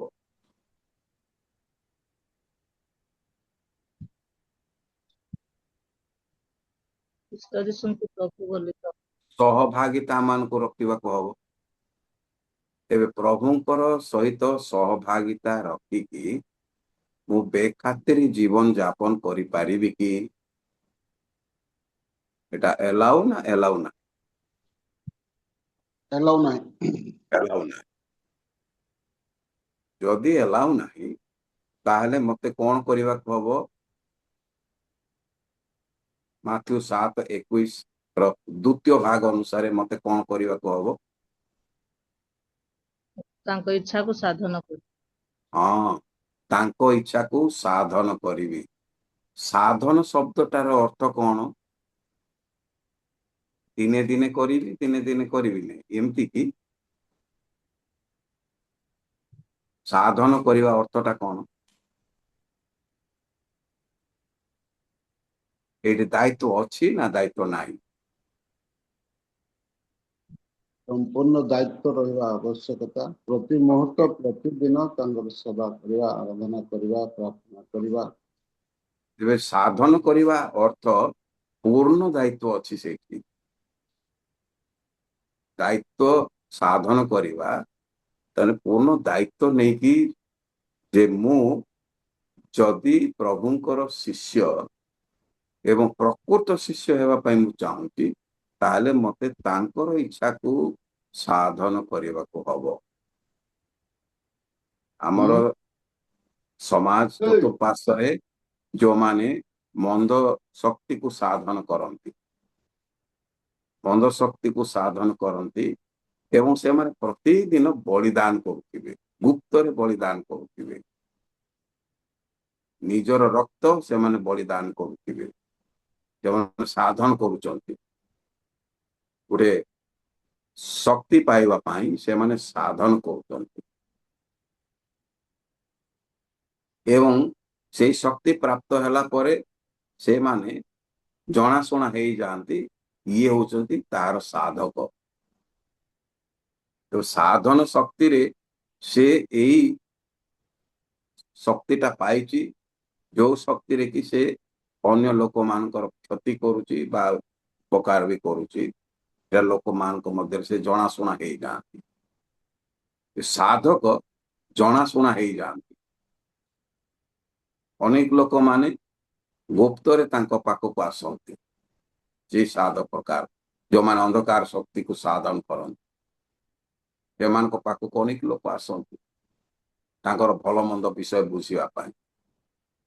ଏବଂ ଈଶ୍ୱରଙ୍କର ଇଚ୍ଛା ସାଧନକାରୀ ସେଇ ପରାକ୍ରମ ତୁଳନାରେ ସେ ମହାପରାକ୍ରମୀ କି ନୁହେଁ, ସେ ମହାପରାକ୍ରମ ଯିଏ ଈଶ୍ୱରଙ୍କର ଇଚ୍ଛାକୁ ସାଧନ କରୁଛି।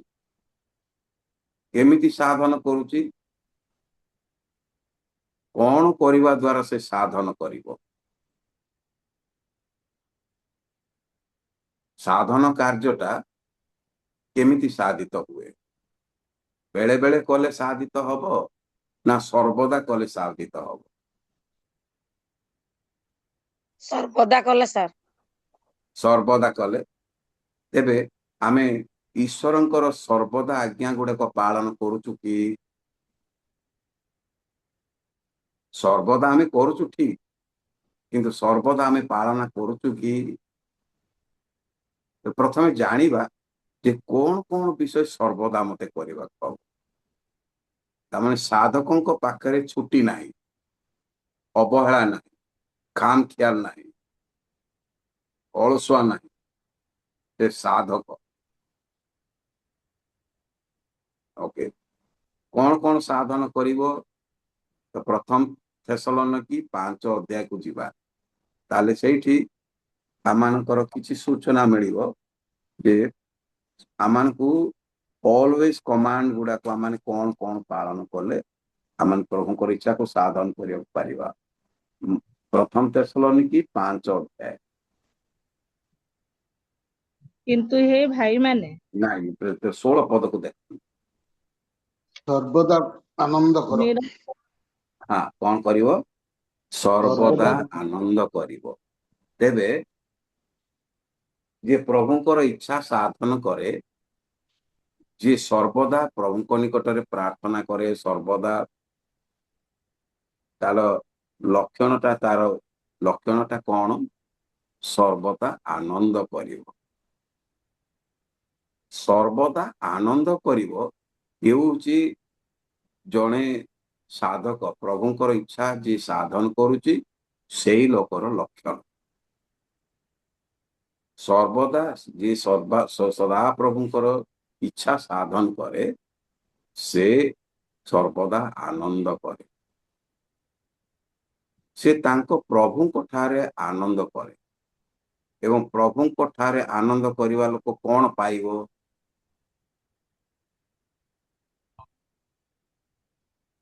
କଣ ପାଇବ? ଶକ୍ତି ପ୍ରାପ୍ତ ହବ। ଈଶ୍ୱରଙ୍କର ହବକୁକରେ ଆଶୀର୍ବାଦ। କଣ ଲେଖା ଅଛି? ହବକୁକରେ ଗୋଟେ ସୁନ୍ଦର କଥା ଲେଖା ଅଛି। ସଦାପ୍ରଭୁଙ୍କ ଠାରେ ଆନନ୍ଦ କରିବା ଲୋକ କଣ ପାଇବ?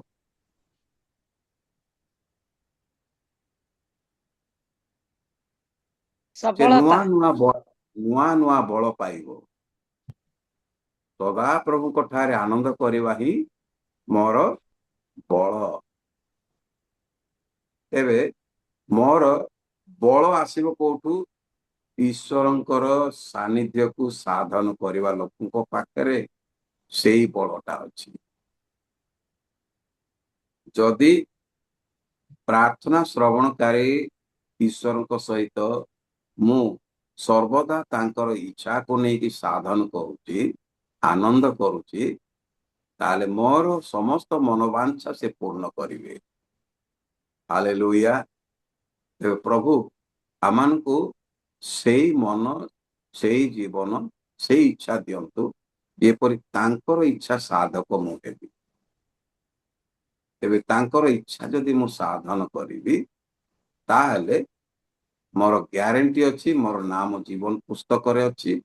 ତେଣୁ ମୋର ଗ୍ୟାରେଣ୍ଟି ଯେ ମୁଁ ପ୍ରଭୁଙ୍କ ସହିତ ଯିବି। ଦ୍ୱିତୀୟ ବିଷୟକୁ ଦେଖିବା। 17 ପଦକୁ ଦେଖନ୍ତୁ। ନିରନ୍ତର ପ୍ରାର୍ଥନା। ନିରନ୍ତର ପ୍ରାର୍ଥନା କର। ନିରନ୍ତର ପ୍ରାର୍ଥନା। ଓକେ। ତେବେ ଏଇଥିରେ ପ୍ରଥମେ ଆମେ ଦେଖିଲୁ ସେ ସଦାପ୍ରଭୁଙ୍କ ଠାରେ ଆନନ୍ଦ କରିବ। ଦ୍ୱିତୀୟରେ ସଦାପ୍ରଭୁଙ୍କ ଠାରେ ସେ ପ୍ରାର୍ଥନା କରିବ। ଏବଂ 19 ପଦକୁ ଦେଖନ୍ତୁ। ଆତ୍ମାଙ୍କୁ ସେ ସବୁ ଅବସ୍ଥାରେ ଧନ୍ୟବାଦ ଦବ। ତାମାନେ ଆନନ୍ଦ, ପ୍ରାର୍ଥନା ଏବଂ ଧନ୍ୟବାଦ ଇଏ ହଉଛି ସର୍ବଦା ଆଜ୍ଞା। ଗୀତ ସଂହିତାରେ ଆଉ ଗୋଟେ ଆଜ୍ଞା ଲେଖା ଅଛି। ଗୀତ ସଂହିତା 1 ଅଧ୍ୟାୟକୁ ଚାଲ।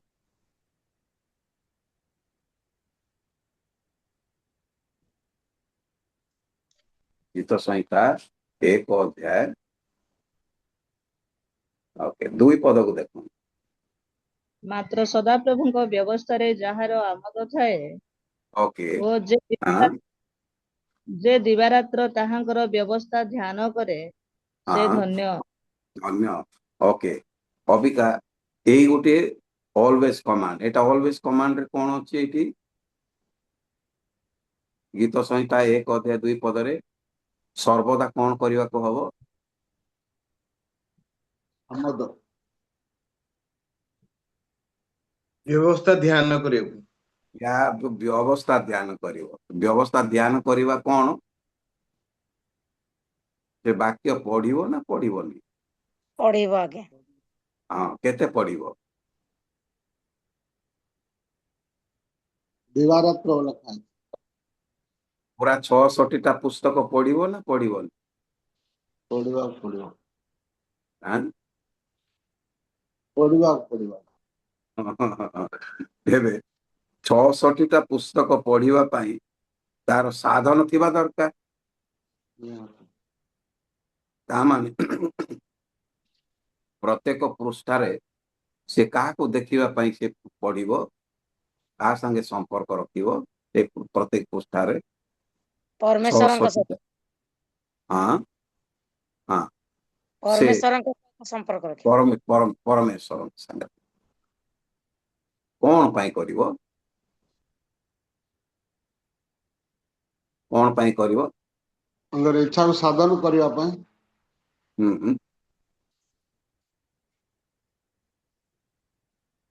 ଇଚ୍ଛା ସାଧନ କରିବ।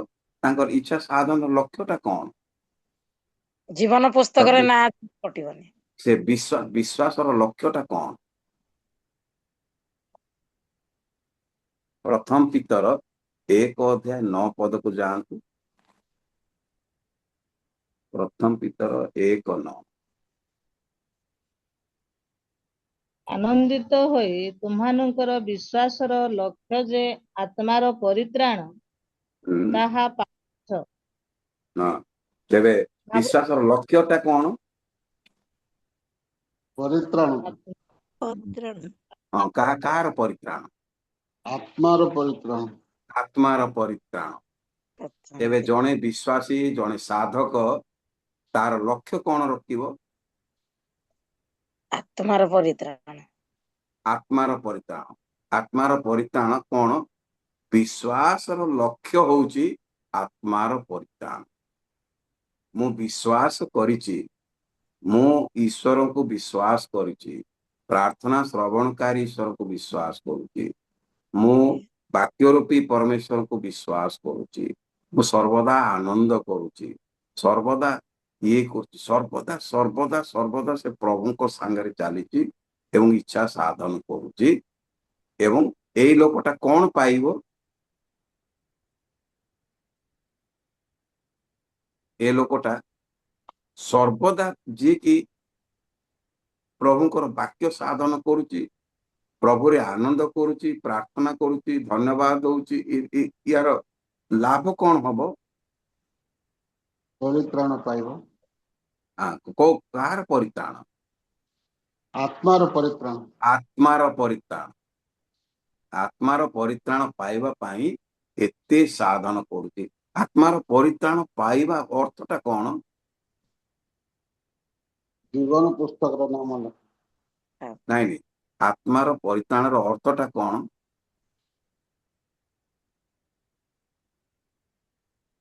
ମାଥ୍ୟୁ 7:21 ଅନୁସାରେ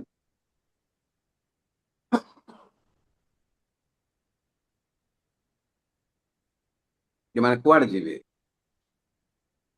ସ୍ୱର୍ଗ ରାଜ୍ୟ। ଆଉ ପ୍ରଥମ ଭାଗର ଲୋକମାନେ କୁଆଡେ ଯିବେ? ମାଥ୍ୟୁ 7:21 ପ୍ରଥମ ଭାଗର ଲୋକମାନେ ସବୁ ଯିବେ କୁଆଡେ? ଦନ୍ତର କିଡିମିଡି ସ୍ଥାନ। ତାକୁ କଣ କୁହାଯିବ? ସେଟା ସେଇ ଦନ୍ତର କିଡିମିଡି ସ୍ଥାନକୁ ନରକ ବୋଲି କୁହାଯିବ। ଯୋଉମାନେ ପ୍ରଭୁଙ୍କର ଇଚ୍ଛାକୁ ସାଧନ କରିବେ ନାହିଁ, ସେମାନେ ନରକ ଯିବା ଗ୍ୟାରେଣ୍ଟି ନା ଗ୍ୟାରେଣ୍ଟି ନାହିଁ? ଗ୍ୟାରେଣ୍ଟି। ଓକେ। ଆଉ ଯୋଉମାନେ ଦ୍ୱିତୀୟ ଭାଗ କରିଛନ୍ତି, ସ୍ୱର୍ଗ ଯିବା ଗ୍ୟାରେଣ୍ଟି। ଗ୍ୟାରେଣ୍ଟି। ଯୋଉମାନେ କଣ କଲେ ସେମାନେ ଗ୍ୟାରେଣ୍ଟି ପାଇବେ? ପରମେଶ୍ୱରଙ୍କର ଇଚ୍ଛାକୁ ସାଧନ କରିବା, ଅନବରତ ଈଶ୍ୱରଙ୍କର ଇଚ୍ଛା ସାଧନ କରିବା ପାଇଁ ଯିଏ ଦିବାରାତ୍ର ସାଧନ କରେ। ତେବେ ବିଶ୍ୱାସ କେବଳ ବିଶ୍ୱାସ କରିବା ନାମରେ ବିଶ୍ୱାସ କରିବା ଠିକ ନୁହେଁ। ବିଶ୍ୱାସ ଅର୍ଥ ତାର ଦାୟିତ୍ୱକୁ ସାଧନ କରିବା। ମୁଁ ଜଣେ ବିଶ୍ୱାସୀ, ତେଣୁ ମୋର ବିଶ୍ୱାସର ସାଧନ କରିବାକୁ ପଡିବ। ତାର ଅର୍ଥ ସର୍ବଦା ମତେ ସାଧନ କରିବାକୁ ପଡିବ। ସର୍ବଦା ସାଧନ କଲେ ମୁଁ ନିଶ୍ଚିତ ଭାବରେ ପ୍ରଭୁଙ୍କର ଇଚ୍ଛାକୁ ସାଧନ କରୁଛି। ତେଣୁ ମୋ ଆତ୍ମାର ପରିତ୍ରାଣ ଗ୍ୟାରେଣ୍ଟେଡ। ଆତ୍ମାର ପରିତ୍ରାଣ ଗ୍ୟାରେଣ୍ଟେଡ। ମୁଁ ଯଦି ଇଚ୍ଛା ସାଧନ କରୁନାହିଁ, ତାହେଲେ ଆତ୍ମାର ପରିତ୍ରାଣ ଗ୍ୟାରେଣ୍ଟେଡ ନାହିଁ। ବିଶ୍ୱାସ ହଉଛି କର୍ତ୍ତବ୍ୟ। ବିଶ୍ୱାସ ଯୋଉ ଯାହା ଲେଖା ଅଛି ହେବ୍ରିୟ 11 ଅଧ୍ୟାୟରେ, ଇଏ ହଉଛି ଅଦୃଶ୍ୟ ବିଷୟର ନିଶ୍ଚିତ ଜ୍ଞାନ। ଅଦୃଶ୍ୟ ବିଷୟର ନିଶ୍ଚିତ ଜ୍ଞାନ ଯିଏ ପାଇବ, ସେ ହଉଛି ସାଧକ।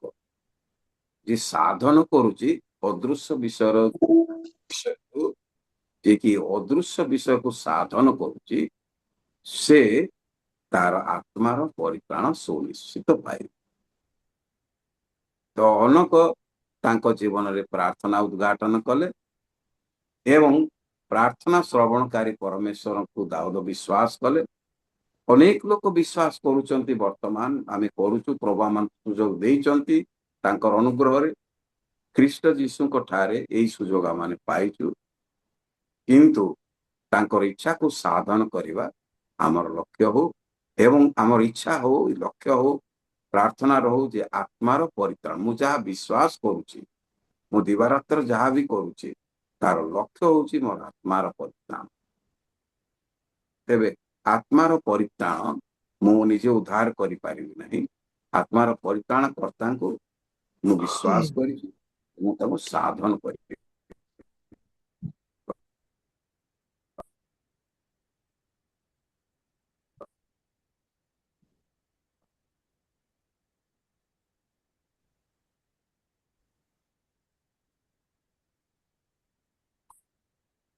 ଅର୍ଥ ଦିବାରାତ୍ର ତାଙ୍କ ସମ୍ପର୍କକୁ ସାଧନ ଦ୍ୱାରା ସହଭାଗିତା ସାଧନ କରିବା ଦ୍ୱାରା ଆମମାନଙ୍କର ପ୍ରଭୁଙ୍କ ସହିତ ନିବିଡ଼ତା ବଢ଼େ ଏବଂ ପ୍ରଭୁଙ୍କୁ ଆମମାନେ ସଠିକ ଭାବରେ ଜାଣିପାରୁ।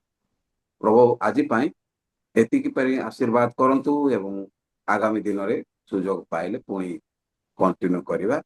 ପିଟର ଭାଇ ବହୁତ ଧନ୍ୟବାଦ ଯେ ଆଜି ଏତିକି ସୁଯୋଗ ଆମେ ପାଇଛୁ ଏବଂ ଯାହା ଆଜି ଶିଖିଲୁ ପ୍ରଭୁଙ୍କ ସହିତ ଆମର ଦିନ ରାତି ଯେପରି ସାଧନ କରିବାର ଅଭ୍ୟାସ ଅଳ୍ପ ସମୟ ପାଇଁ ନୁହେଁ ସର୍ବଦା ଆମମାନେ ଅଲୱେଜ କମାଣ୍ଡ ପାଳନ କରିବା ଲୋକ ଆମେ ଯେପରି ହବା। ପ୍ରଭୁ ଆଶୀର୍ବାଦ କରନ୍ତୁ। ବିଦାୟ ନେଉଛି। ନମସ୍କାର। Thank you so much sir. बहुत बहुत धन्यवाद सुंदर शिक्षा पाई। वास्तवरे आमनकर व्यक्तिगत जीवन रे पारिवारिक जीवन रे मांडलिक जीवन रे अति आवश्यक वाक्य आमने प्रीचिंग तो सुनी था किंतु टीचिंग सुनी न था। प्रीचिंग आवश्यक हुए अन्य जाति मान को पाए किंतु टीचिंग आवश्यक हुए विश्वासी मान को पाए। प्रभु को दास अति सुंदर भाव रे शिक्षा देइचंती टीचिंग देइ अछंती। Really I am very happy. बहुत खुशी अनुरोध करे सार को आ समय मिले आपण आसंतु सर ए भली शिक्षा मान को दियंतु आमान को करेक्शन करंतु आमान को सजाडंतु ईश्वर को राज्य पई प्रस्तुत करंतु सर। आसंतु एक उच्च करताल दे आमान bishop sir okay thank you very much. Thank you. Praise the Lord. Thank you. Peter भाई हां सर आमे सार को नहीं गोटे 3 दिन रो वर्कशॉप रखले बढ़िया ही थंता sir sir sir sir sir Zoom रे ही हां हां हां एबे जेमती माने हमरो सुनु सुनु अधा धार्मिकता भारी पड़ला जे आमे केते प्रभुंकर आज्ञा को पालन करूछ। इयाडे वर्षा पाग हे टिके झाळा झाळा थिला ना मोर झाल फुटी गला ठंडा पाग सन एडा गेलिक परे आछे ना नाइ